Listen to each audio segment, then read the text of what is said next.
బిడ్డ ఇవాళ నేను ఇంత జనానికి నువ్వు చేసేదేమున్నా నువ్వు ఒక్క దళితునికి 10 లక్షలు ఇస్తాను అంటే నేను సంబరపడతా.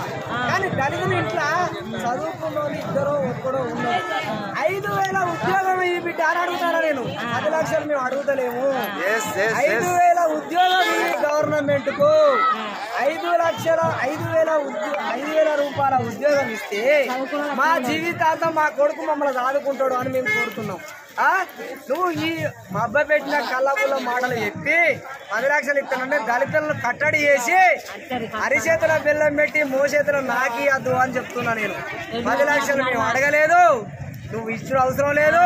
మా దళిత కుటుంబానికి ఒక్కొక్క ఇంటికి ఉద్యోగం ఇవ్వని అడుగుతున్నా. నేను దళిత కుటుంబంలో చదువుకున్న బీడీ బిఎస్టీ అన్ని చేసిన వాళ్ళకు నీ దమ్ముంటే ఒక్కొక్క ఉద్యోగం ఇయ్యి, ఒక్కొక్క కంపెనీలు పెట్టి ఆ కంపెనీలల్లా ఇన్ని కోట్ల రూపాయలు ఈ హుజరాబాద్లో పెట్టాల్సిన అవసరం లేదు.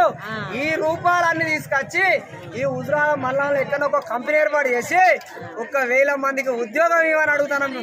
కేసీఆర్ నేను సవాల్ చేస్తున్నా. ఇప్పుడు నేను ఒక దళితుల్ని, నాకు 10 లక్షలుగా నాకు గుంట భూమి లేదు, నాకేమిచ్చినావు బిడ్డ అని అడుగుతున్నా.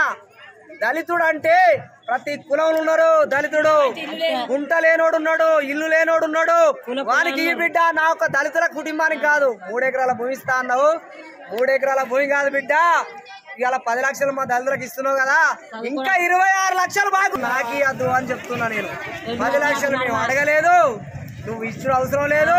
మా దళిత కుటుంబానికి ఒక్కొక్క ఇంటికి ఉద్యోగం ఇవ్వని అడుగుతున్నా. నేను దళిత కుటుంబంలో చదువుకున్న బీడీ బిఎస్టీ అన్ని చేసిన వాళ్ళకు నీ దమ్ముంటే ఒక్కొక్క ఉద్యోగం ఇయ్యి, ఒక్కొక్క కంపెనీలు పెట్టి ఆ కంపెనీలల్లా ఇన్ని కోట్ల రూపాయలు ఈ హుజరాబాద్లో పెట్టాల్సిన అవసరం లేదు.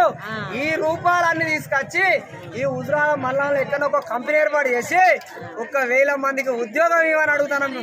కేసీఆర్ నేను సవాల్ చేస్తున్నా. ఇప్పుడు నేను ఒక దళితుల్ని, నాకు 10 లక్షలుగా నాకు గుంట భూమి లేదు, నాకేమిచ్చినావు బిడ్డ అని అడుగుతున్నా. దళితుడు అంటే ప్రతి కులంలో ఉన్నారు దళితుడు. గుంట లేనోడు ఉన్నాడు, ఇల్లు లేనోడు ఉన్నాడు. వానికి ఈ బిడ్డ నా ఒక దళితుల కుటుంబానికి కాదు. 3 ఎకరాల భూమి ఇస్తా అన్నావు.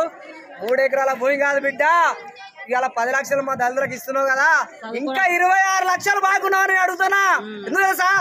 3 ఎకరాల భూమి ఇవ్వడంలో ఎకరానికి 12 లక్షలు ఉన్నది బిడ్డ. మాకు గుంట భూమి లేదు, 3 ఎకరాల భూమి ఇచ్చేది 10 లక్షలని మభ్య పెడుతున్నావు మమ్మల్ని. 3 ఎకరాలు ఇస్తే ఇంకా 10 లక్షలు ఇస్తున్నావు. ఇప్పుడు ఇంకా 26 లక్షలు బాగుంటావు బిడ్డ అని అడుగుతానా, హెచ్చరిస్తున్నా నిన్ను కేసీఆర్. నీ దమ్ముంటే ప్రతి దళితుల ఇంటికి వచ్చి నువ్వు చెక్ చేసుకొని నీ గుండె మీద చేసుకొని నువ్వు సీఎం చేస్తాను మా దళితుల్ని. అందరికీ నేను విజ్ఞప్తి చేస్తున్నా, దళితులందరికీ పాదాభివందనం చేస్తానా. వాడు మనకి ఇంక 26 లక్షలు బాగుంటాడు బిడ్డ, 10 లక్షలు ఇస్తున్నాను సంబరపడకుర్రి. నేను సిద్ధంగా చెప్తున్నా. చెప్పేది నువ్వు 3 ఎకరాలకు 36 లక్షల రూపాయలు అవుతాయి. మనకు భూమి ఇయ్యలేవాడు. ఇలా 10 లక్షలతోటి మళ్ళీ మభ్య పెడుతున్నా నేను అడుగుతున్నా. ఇవాళ 10 లక్షలు కాదు, ఇంక 26 లక్షలు బాగుండా నేను చెప్తున్నా.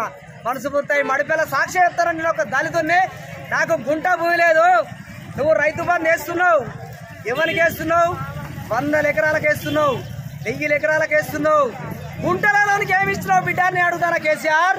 ప్రతి కులానికి నేను, నా ఒక్క దళితునికి కాదు.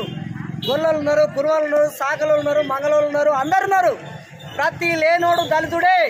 వారికి డబ్బులు నువ్వు ఖచ్చితంగా ఇవ్వాలని సవాల్ చేస్తున్నా. ఇవాళ ఏ టీఆర్ఎస్ నాయకుడు వచ్చి అడ్డుకున్నా సిద్ధంగా ఉన్నా. హరీష్ రావు దిష్టి బొమ్మను మడిపిల్ల తలగబెట్టడానికి నేను సిద్ధంగా ఉన్నా. దళితుడిని ఇక్కడ తలగబెడతారే, తరిమి కొడతా బిడ్డ అని అడుగుతున్నా.